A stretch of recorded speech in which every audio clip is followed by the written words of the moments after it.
Ada beberapa kesimpulan terkait keberhasilan pejuang Hamas Palestina membobol tembok perbatasan dan menyerbu wilayah pendudukan Israel pada Sabtu, 7 Oktober 2023, lalu. Beberapa faktor itu antara lain, Hamas yang berhasil menipu Israel mengenai rencana serbuan. Serta, ditemukannya kelemahan utama dalam infrastruktur pengawasan di tembok perbatasan Gaza.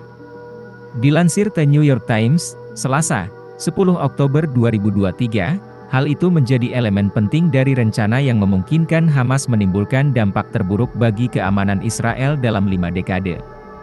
Faktor-faktor itu menjadi elemen penting dari rencana yang memungkinkan Hamas menimbulkan dampak terburuk bagi keamanan Israel dalam 5 dekade, tulis laporan The New York Times, Selasa, 10 Oktober 2023, terkait serangan Hamas.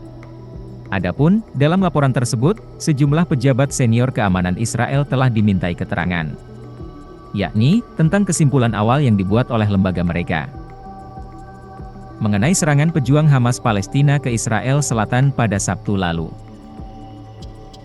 Adapun diketahui, pejuang Hamas Palestina sebelumnya telah menyerbu lebih dari 20 kota dan pangkalan militer. Atas aksi brutal tersebut, ratusan tentara dan warga sipil tewas. Mereka pun tak segan untuk menyandera puluhan orang. Sebelum serangan itu, Israel menganggap Hamas berhasil dicegah sejak bentrokan pada Mei 2021. Pasalnya, berdasarkan laporan dari TNYT, Hamas saat itu dianggap bukanlah ancaman bagi Israel. Panggilan telepon yang disadap antara militan tampaknya mengkonfirmasi penilaian, asesmen, kalau organisasi tersebut bukanlah ancaman bagi Israel, kata sumber ke TNYT. Sebagai informasi, sebelum diserang Hamas ini, Israel pernah sesumbar bahwa tembok canggih yang dibangun di sepanjang perbatasan Gaza tidak bisa ditembus.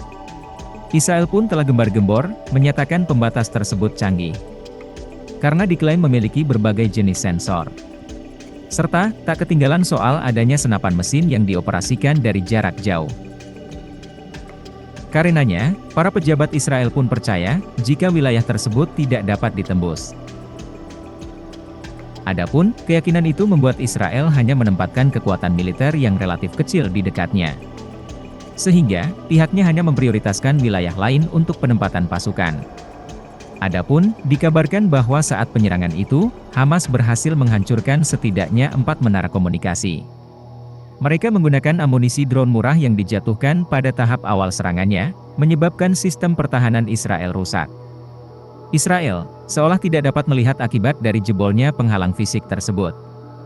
Namun, faktanya, penerobosan tembok penghalang merupakan tugas yang lebih mudah bagi Hamas dari yang Israel perkirakan.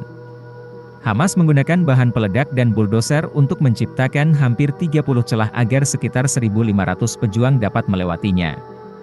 Kegagalan operasional yang dilakukan Israel mengakibatkan para komandan seniornya berkumpul di satu pangkalan di wilayah tersebut.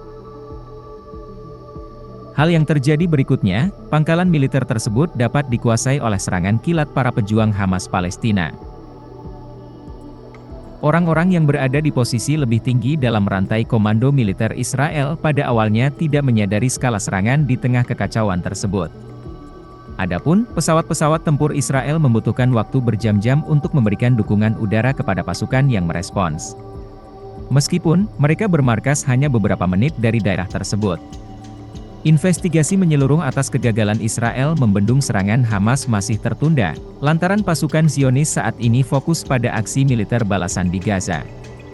Laporan tersebut menyatakan bahwa serangan Hamas telah menghancurkan rasa aman negara Israel. Bahkan, merusak reputasi internasionalnya sebagai mitra keamanan yang dapat diandalkan.